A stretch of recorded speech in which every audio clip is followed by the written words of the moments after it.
Hallelujah. परमेश्वर की presence में आपका स्वागत है सबका। कितने थोड़े दिन पहले मैंने आपको बताया था कि मैंने अपने रूम में एक स्वर्गदूत को देखा और अभी आप सेवकाई में चेंज को पाओगे। आमीन। कितनों को याद है? मैंने आपको बताया था उस समय कुछ लोगों को बातें मेरी समझ नहीं आती कि इस दूत को देखने के बाद आप सेवा में चेंज कैसे देख सकते हो।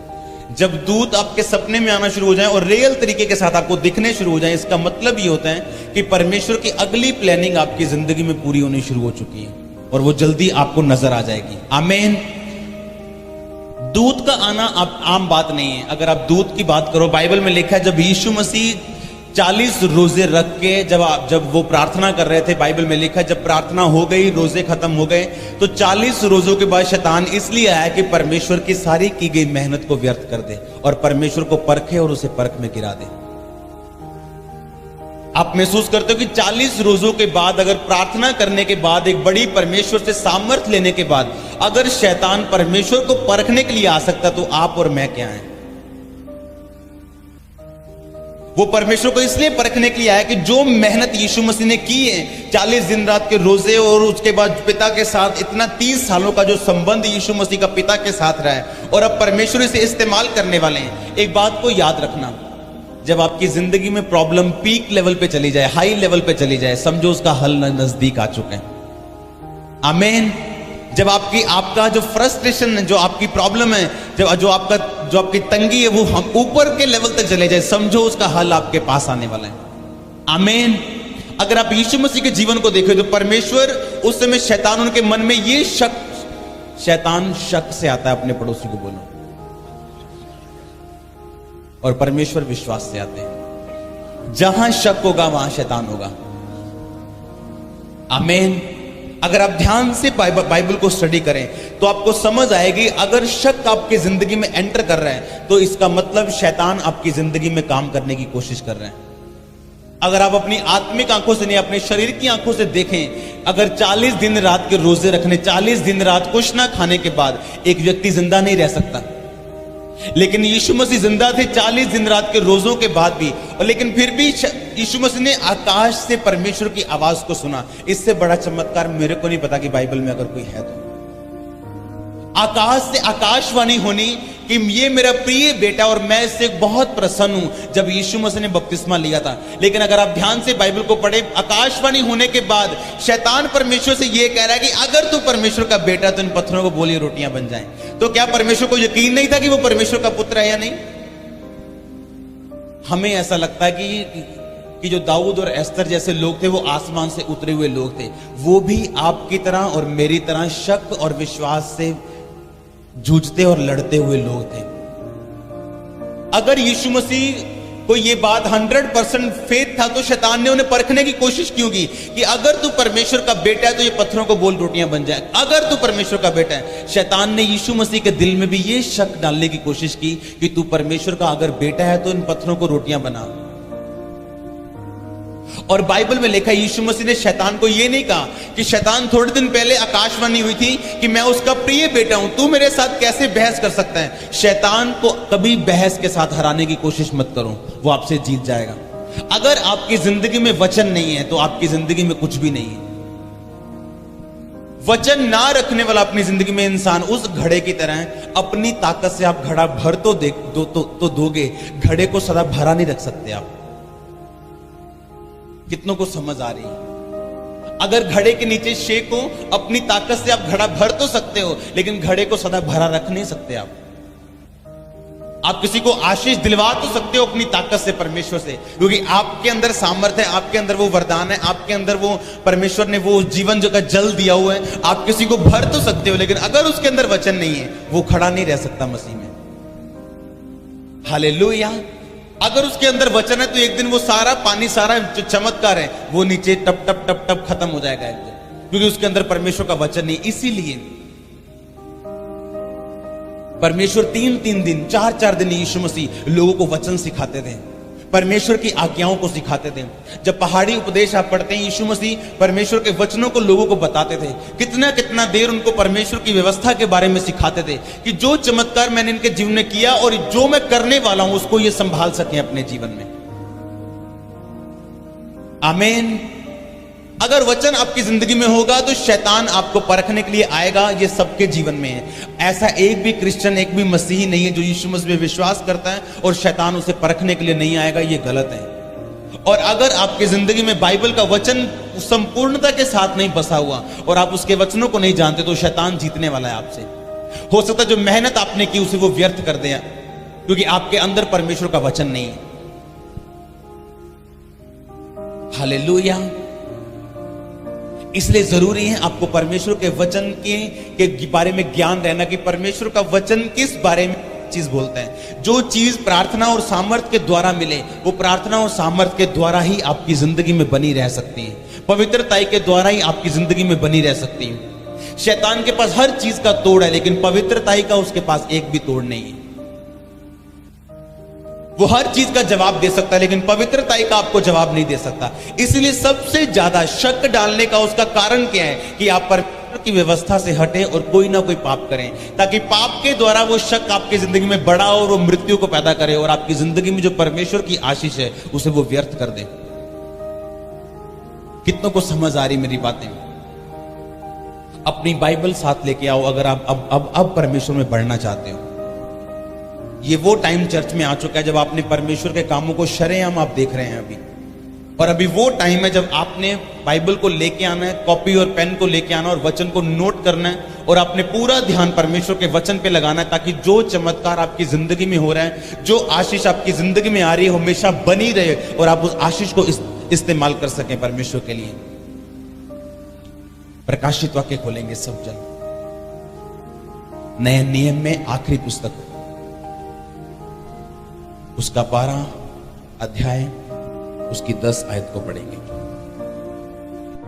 फिर मैंने स्वर्ग में से यह बड़ा शब्द आते हुए सुना, अब हमारे परमेश्वर का उद्धार और सामर्थ और राज और उसके मसीह का अधिकार प्रकट हुआ है, क्योंकि हमारे भाइयों पर दोष लगाने वाला जो रात दिन हमारे परमेश्वर के सामने उन पर दोष लगाया करता था, गिरा दिया गया है। वे मेमने के लहू के कारण और अपनी गवाही के वचन के कारण उस पर जयवंत हुए और उन्होंने अपने प्राणों को प्रिय न जाना, यहां तक कि मृत्यु भी सह ली। इस कारण सब कलीसिया कहे आमीन, सब कहे आमीन। अगर आप 10 आयत को ध्यान से पढ़ें तो उसमें लिखा, मैंने स्वर्ग से ये बड़ा शब्द आते हुए सुना कि हमारे परमेश्वर का उद्धार, सामर्थ, राज्य और मसीह का अधिकार प्रकट हुआ है, क्योंकि भाइयों पे दोष लगाने वाला जो दिन रात हमारे परमेश्वर के सामने उन पर दोष लगाया करता था वो गिरा दिया गया। जब परमेश्वर ने बोला था अय्यूब को कि अय्यूब मेरा भय मानने वाला, मेरा डर मानने वाला इंसान है, शैतान क्या तूने देखा कि अय्यूब के जैसा मेरा डर मानने वाला इंसान, बुराई से दूर रहने वाला इंसान और खरा इंसान इस पृथ्वी में और कोई भी नहीं है। शैतान ने दोष लगा दिया। वो आप पे दोष लगाता है परमेश्वर के सामने, कहता अय्यूब, छीन उसकी आशीष और तुझे बताएगा अय्यूब कि वो तुझसे प्रेम करता है कि तेरी आशीष से प्रेम करता है। छीन उसके बच्चों को, वो अय्यूब तुझे बताएगा कि वो अपने बच्चों से प्यार करता है, बच्चों के कारण तुझे प्यार करता है, कि वो सचमुच तुझसे प्यार करता है।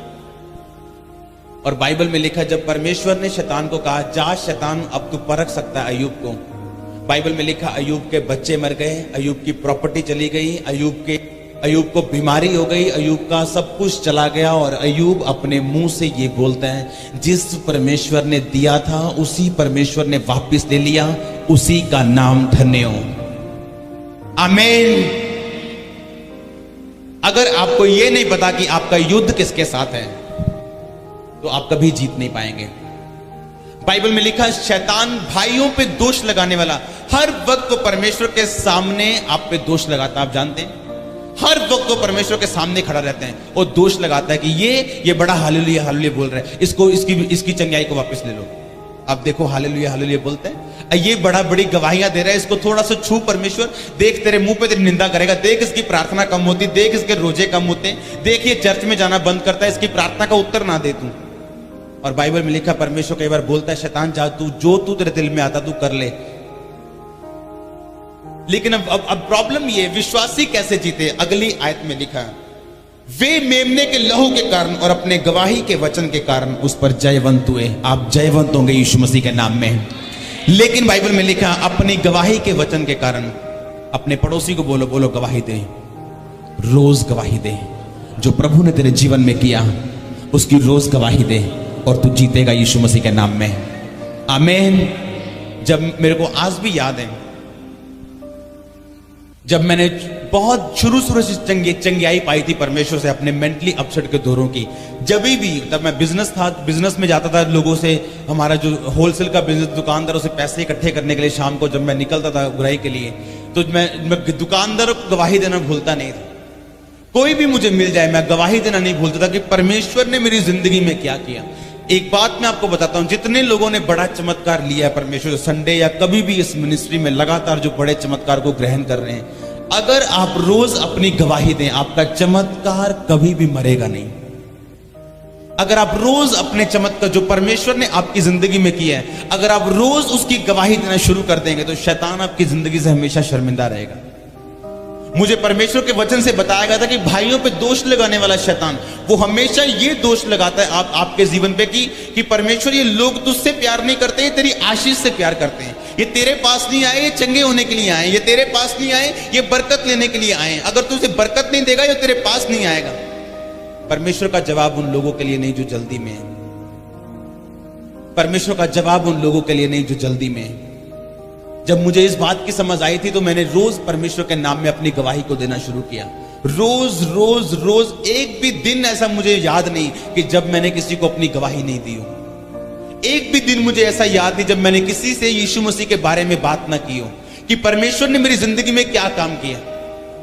कहीं भी मैं जाता था यीशु मसीह के बारे में बात करना और परमेश्वर ने मेरी जिंदगी में क्या किया, मैं उस बारे में बताने से कभी चूकता नहीं था, क्योंकि बाइबल के वचनों को शुरू से मैं जानता था कि बाइबल में लिखा है वो मेमने के लहू के कारण, यानी यीशु मसीह के लहू के कारण जो उसने हमारे लिए बहाया, और अपनी गवाही के वचन के कारण शैतान पर उन्होंने फतह पाई।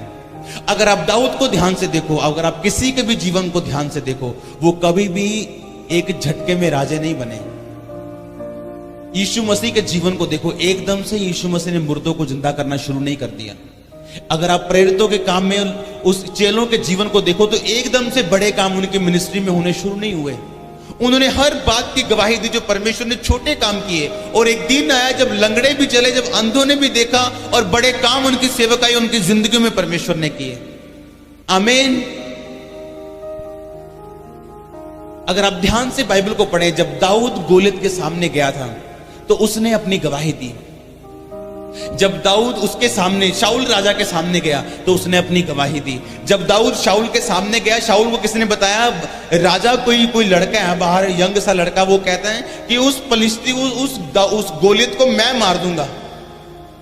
कहता राजा बातें बड़ी अच्छी कर रहा है, उसको सुनना चाहते हो तुम, बातें बहुत अच्छी कर रहा है, लेकिन शक्ल से लगता नहीं वो मारेगा उसको। और बाइबल में लिखा, राजा ने कहा उसे लेके आओ। वो इतना छोटा था कि जब उसको राजे का टोप और उसके राजे की तलवार और कपड़े पहनाए गए, उससे चल भी नहीं हो रहा था। वो इतना यंग लड़का था। लेकिन जो राजे को उसने बोला वो सब नहीं बोल सकते। उसने राजे को बोला, राजा जब मैं शेर मेरी भेड़ बकरियों में से मेरी बकरी को लेकर चुरा के लेके जाता था, मैं शेर को उसके केशों से पकड़ के उसके मुंह पे हाथ डाल के मार डालता था। जब भालू लेके जाता था मैं भालू को मार देता था। कैसा कहता, जैसे परमेश्वर ने शेर और भालू को मेरे हाथों से मरवाया, ये गोलियत भी मेरे हाथों से मरेगा। आमीन। उसके अंदर एक गवाही की आत्मा थी। उसको पता था गवाही देने का मतलब क्या है। आप में से मैं श्योर बताता हूं, आप में से 1% भी लोग ऐसे नहीं है जिनको गवाही देने का असर पता हो। मैं सीरियसली बोल रहा हूं आपको। कुछ बातें ऐसी मैं पुलपट पे आपको बता नहीं सकता। पौलुस ने लिखा, कुछ बातें ऐसी मैं बाइबल में लिख नहीं सकता। कुछ बातें ऐसी हैं जो केवल पवित्र आत्मा आपको गाइड करता है करने के लिए। उसको मैं आपको यहां पे नहीं बता सकता। उसके लिए परमेश्वर के साथ आपका संबंध होना बहुत जरूरी है। जब दाऊद गोलियत के सामने गया, उस शाऊल के सामने गया, राजे के सामने, उसने कहा, राजा मैंने शेर को मारा है, मैंने भालू को मारा है। जो परमेश्वर शेर और भालू से मुझे बचाने की ताकत रखता है, वो परमेश्वर आज मुझे गोलियत को भी उसके हाथों से बचाने की ताकत रखता है। जिस परमेश्वर ने, याद करो, आपकी जिंदगी में पहली चंगाई दी थी, क्या वो दूसरी नहीं देगा? जिसने छोटा काम किया था, क्या वो बड़ा काम नहीं करेगा? जो इस मुर्दे को, इस 40 साल के लंगड़े को चंगा कर सकता है, क्या वो आपकी जिंदगी को चंगा नहीं कर सकता? लेकिन बात यह हमें अपनी गवाही को इस्तेमाल करना नहीं आता। हम लोग भूल जाते हैं जो परमेश्वर ने हमारे पिछले जीवन में किया है, और उसको भूल के हम उस चीज को याद रख लेते हैं जो अब तक परमेश्वर ने हमें नहीं किया। और जब हम वही याद करते रहते जो परमेश्वर ने अब तक नहीं किया, एक दिन विश्वास में फिसल जाते हैं। शक शैतान का विश्वास है। शक्की व्यक्ति, बाइबल में लिखा है, उस धार उस समुद्र की लहर की तरह जो आज से करोड़ों साल पहले भी आती थी, टकराती थी और वापस चली जाती थी, और आज भी टकराती और वापस चली जाती, कोई काम नहीं करती, बस वही करती सारा दिन। लिखा दो चित्ता इंसान उसी तरह परमेश्वर से कुछ नहीं ले पाएगा। हालेलुया। अगर एक घड़े में पानी भर के नीचे शेक कर दो तो पानी थोड़े दिन के लिए है उसके अंदर, थोड़ी घंटे के लिए है उसके अंदर। पाप वो शेद है जो बड़ी बड़ी सामर्थ को खाली कर देता आपके जीवन से, बड़े दर्शनों को जो खत्म कर देता। परमेश्वर ने बाइबल में ये नहीं लिखा कि शैतान की वजह से लोग नाश होते हैं। परमेश्वर ने बाइबल में ये लिखा कि मेरे ज्ञान ना होने से मेरी प्रजा नाश हो रही है। आमीन। ऐसी चंगियाइयां, कुछ ऐसी बरकतें आपके जीवन में पवित्रताई के द्वारा आती हैं जो किसी भी चीज के द्वारा नहीं आती। अगर पवित्रताई आपकी जिंदगी में, मैं आपको लिख के दे देता हूं, आपके घरों में साइन कर दूंगा मैं उसके नीचे, आप कभी भी अपनी जिंदगी को डाउन नहीं देखेंगे। आप कभी नहीं कहेंगे 2012 में ऐसा था, 13 में थोड़ा कम हो गया। आप हमेशा कहेंगे जब से मैं जीवित और परमेश्वर में हूं, मैं बढ़ता जा रहा हूं। मैं आपको बता रहा हूं, एक भी व्यक्ति ऐसा नहीं मिलेगा आपको, क्योंकि बाइबल का वचन ना कभी टला ना टलेगा। बाइबल में एक बात लिखी, कहता धर्मी जिस तरह सूर्य जब उगता है तो दोपहर तक वो बढ़ता जाता है और उसका प्रकाश बढ़ता जाता है, लिखा धर्मी उस सूरज की तरह उसका प्रकाश बढ़ता जाएगा। कभी सूरज को नीचे आते देखा? जिस दिन सूर्य को नीचे आता देख लोगे, उस दिन कहना कि हाँ मैं डाउन हो सकता हूं। आप कभी डाउन नहीं होंगे यीशु मसीह के नाम में। अगर परमेश्वर का वचन आपके हृदय में अधिकाई से बसता है और आपने अपनी जिंदगी का हिस्सा बनाया, कहीं बाइबल में यह नहीं लिखा कि प्रॉब्लम नहीं आएगी। अगर अय्यूब इस बात पे परमेश्वर पे जाता कि परमेश्वर बाइबल में यह लिखा हुआ है कि धर्मी का वंश तू बचाएगा, तो मेरे वंश को तूने बचाया क्यों नहीं? तू मर क्यों गया? बाइबल में यह लिखा है परमेश्वर कि तू मेरा चरवाहा, मुझे घटी नहीं होगी, लेकिन आज मेरा शरीर मेरे साथ नहीं है, मेरा परिवार मेरे साथ नहीं है, मेरा बिजनेस टूट गया, लूट गया, लोग सब कुछ ले गए। लेकिन बाइबल में लिखा परमेश्वर ने उसका जवाब नहीं दिया जब तक उस परीक्षा से वो निकल नहीं गया। जब वो भाई बता रहा था दूत मेरे सपने में आए, मैं आपको दूतों के बारे में बताता हूं। जब भी आप टेस्ट पास करेंगे, दूत आपकी जिंदगी में आएंगे। जब यीशु मसीह ने टेस्ट पास किया, बाइबल में लिखा जब 40 रोजों के बाद शैतान ने परखा और परमेश्वर ने वचन के बीच से उत्तर दिया, तो लिखा कुछ दूत आसमान से उतरे और परमेश्वर की सेवा करने लगे। दूत आना आपकी जिंदगी में यह प्रूफ करता है कि आपने अपने टेस्टों को पास कर दिया है, प्रमोशन के लिए तैयार हो जाओ। आमीन। दूत का नजर आना यह मतलब है कि आपने टेस्ट पास कर लिए। जब भी आप टेस्ट पास करेंगे, दूत आपके जीवन में होंगे और प्रमोशन आपकी जिंदगी में होगी और प्रमोशन आपकी सेवकाई में होगी। अगर आप इस सेवकाई को शुरू से देखो तो आप देख रहे हो सामर्थ हर हफ्ते बढ़ रही है, हर हफ्ते काम बढ़ रहे हैं, हर हफ्ते हम नए नए चीजों को परमेश्वर में देखते जा रहे हैं। और आप हैरान नहीं है, मैं खुद भी हैरान हूं परमेश्वर से, क्योंकि जिस वचन पे मैं खड़ा हूं शुरू से कि अगर आपकी जिंदगी में पवित्रता ही नहीं गई तो आप बड़े कामों को बढ़ते हुए देखेंगे अपनी जिंदगी में। आमीन। अगर आपकी जिंदगी में पवित्रता ही है, अब चाहे वो गरीबी 300 साल से आपके परिवार में चलती आ रही है, आप पहले शख्स होंगे जो अमीरी में होंगे। अगर वो कर्ज आपके परिवार में 300 साल से चलता आ रहा है, आप पहले जन होंगे जो श्राप से आजाद होंगे। परमेश्वर का वचन अगर आपकी जिंदगी में, अगर आप रोज बाइबल को पढ़ते हैं, आप रोज वचन को पढ़ते हैं, आपने अपनी जिंदगी में पवित्रताई को रखा हुआ है, आप बुरे समय में जब भाइयों पे दोष लगाने वाला शैतान, लिखा वो गिरा दिया गया, अभी वो गिराया नहीं गया, ये प्रकाशित वाक्य बोल रहा है वो, अभी ये समय आना बाकी है। ये परमेश्वर ने हमें प्रकाशित वाक्य यानी आने वाली पुस्तक है। ये बाइबल में एक ऐसी पुस्तक है जिसको परमेश्वर ने कभी नहीं कहा कि अगर तू मानेगा तो तू आशीषित होगा। प्रभु ने कहा अगर तू पढ़ेगा तो तू आशीषित होगा। आपको पता है ये बात? बाइबल में एक ही पुस्तक ऐसी है, लास्ट पुस्तक प्रकाशित वाक्य। मान लो किसी दिन आपको आशीष चाहिए, आप कहते परमेश्वर आज मुझे आशीष चाहिए, सिर्फ प्रकाशित वाक्य पढ़ लो, आप आशीषित हो जाओगे।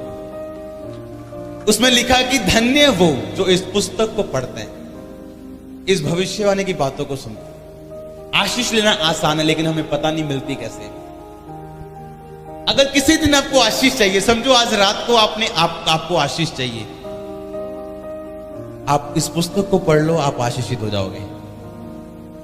आपको जोर लगाने की जरूरत नहीं। परमेश्वर ने नहीं कहा इसको पढ़ना और मानना और अपनी जिंदगी में लागू करना तो तू आशीषित हो जाएगा। प्रकाशित वाक्य में जो लिखा है आप उसे मान नहीं सकते, क्योंकि वो आने वाली बातें हैं। जो परमेश्वर जो होना है, परमेश्वर ने वो सारा पहले लिखा हुआ है कि इस दुनिया में वर्ल्ड वार होनी है, अभी परमाणु युद्ध होने हैं। आप देखेंगे परमाणु युद्ध को होते हुए थोड़े सालों के अंदर अंदर आप देखेंगे परमाणु बम गिरे देशों पे। आप देखेंगे ऐसे परमाणु बम गिरने वाले आज तक नहीं गिरे इस दुनिया में। जो पहले गिरे थे वो आपको बिजली बम लगे सामने। मैं सीरियसली कह रहा हूं। अगर आपको आशीष चाहिए तो प्रकाशित वाक्य पढ़ लेना घर जाके, उसी टाइम आशीष आपकी होगी। आमीन। अगर वचन के साथ आपका प्रेम बन गया और लगाव बन गया और आपको समझ आ गई कि वचन जिसके अंदर है वो कभी मरता नहीं। अगर किसी के अंदर वचन चला गया तो उसका बिजनेस कभी नहीं मरेगा। अगर उसके अंदर वचन चला गया सेवकाई कभी नहीं मरेगी। अगर उसके अंदर वचन चला गया, वो परमेश्वर की आशीष जो उसने पाली है वो कभी नहीं मरेगी। उसके वचन में जीवन देने वाली ताकत है। आमीन। परमेश्वर ने कहा जा और फिर से पाप मत करना। ऐसा ना हो इससे भारी मुसीबत तेरी जिंदगी में आए। ऐसा ना हो जब आप बड़ी सेवकाइयों को, हमारी चर्च में हम प्रॉब्लम कहाँ हम फेस करते हैं। हम बड़ी सेवकाइयों को सिर्फ पर्दे पे देखते हैं, हम सिर्फ टीवी पे देखते हैं बेनी हिन जी को। और जब मैं उनके अंदर जाके देखता हूं तो चंगियाई एक दिन में होती, लेकिन चंगियाई को संभालने के लिए जो वो मीटिंग्स करते हैं उनको आप सोच भी नहीं सकते। फिर वो वचन पे जो ध्यान लगाते हैं दुनिया का कि वचन को पढ़ो, अगर चंगियाई को परमानेंट अपनी जिंदगी में रखना है, अब तूने वचन को लगातार पढ़ना है और सिर्फ पाप से दूर रहना है और तेरे साथ भला होगा। हालेलुया। जब आज से 20 साल पहले जो लोगों ने एड्स से चंगियाई पाई थी, अगर मैं आज उनको देखता हूं तो उनके चेहरे पहले से ज्यादा सुंदर हो चुके हैं और पहले से ज्यादा जवान लगते हैं 20 साल बाद, क्योंकि उन्होंने वचन को संभाल के रखा अपने अंदर। उन्होंने कन्फेस किया कि हम पाप की वजह से बीमारियों में गए, परमेश्वर तो अगर हमें चंगा करे हम पाप में कभी वापस नहीं जाएंगे। क्यों परमेश्वर चमत्कार कर रहा है? ये दिखाने के लिए नहीं कि परमेश्वर सिर्फ चंगा करता है, ये दिखाने के लिए कि परमेश्वर चंगा कर रहा है इसलिए कि जो वचन बाइबल में लिखा हुआ है उसको अपनी जिंदगी का आप हिस्सा बनाएं, परमेश्वर की पवित्रताई को अपनाएं और पाप से दूर रहें और परमेश्वर के सामने जाएं। ये नहीं आपके जो क्रचीज छूट गए तो सबसे पहले आप ठेके पे जाए। ठेके वाले पूछे भाई 15 मिनट जल्दी आ गए? बोले हाँ अभी क्रचीज चर्च में गया था, पौड़ियां छूट गई, आज मैं भाग के आया हूं पीने के लिए। हालेलुया। और रास्ते में स्तुति करता हुआ जा रहा है, प्रभु तेरी स्तुति हो, आज पौवा जल्दी पीने जा रहा हूं। हालेलुया। पाप के लिए परमेश्वर के पास कोई जगह नहीं। अगर आपको वो पसंद नहीं कि ये मेरी जिंदगी में हो तो वो मत करो जो परमेश्वर को पसंद नहीं। अगर गरीबी पसंद नहीं तो वो मत करो जो परमेश्वर को पसंद नहीं। अगर बीमारी पसंद नहीं वो मत करो जो परमेश्वर को पसंद नहीं। कितनों को समझ आ रही है आज मेरी बातें? वचन पे ध्यान रखना, वचन को रोज पढ़ना और वचन को अपनी जिंदगी का खास हिस्सा बनाना, ये आपकी जिंदगी के लिए जरूरी है। आमीन। बाइबल में लिखा, पौलुस ने कहा कि जो प्रचार मैं कर रहा हूं ये चमत्कार उसका एक रीजन है कि ये चमत्कार इसलिए हो रहे हैं कि आपको ये विश्वास हो कि जो प्रचार किया जा रहा है वो जीवित परमेश्वर है। वो परमेश्वर आपको बोल रहे हैं पापों से निकलने के लिए, और लोगों को सुसमाचार आप जाके दें और लोगों को बताएं कि यीशु मसीह जी उठे। चंगाई इसलिए नहीं है कि आप जाएं और अपनी फिर उन्हीं संसारिक चीजों का आप संसारिक चीजों में घूम जाएं और परमेश्वर से दूर हो जाएं। चंगाई इसलिए कि आप फेथ कर सके कि हाँ पवित्रता ही परमेश्वर की ओर से है। हाँ मैंने पाप से अब दूर रहना है। हाँ मैंने अब परमेश्वर के सुसमाचार को लेके जाना है। हाँ मैंने परमेश्वर के उन सारे कामों और वचनों की ओर ध्यान देना जो परमेश्वर ने मुझे करने के लिए बोले थे। आमीन।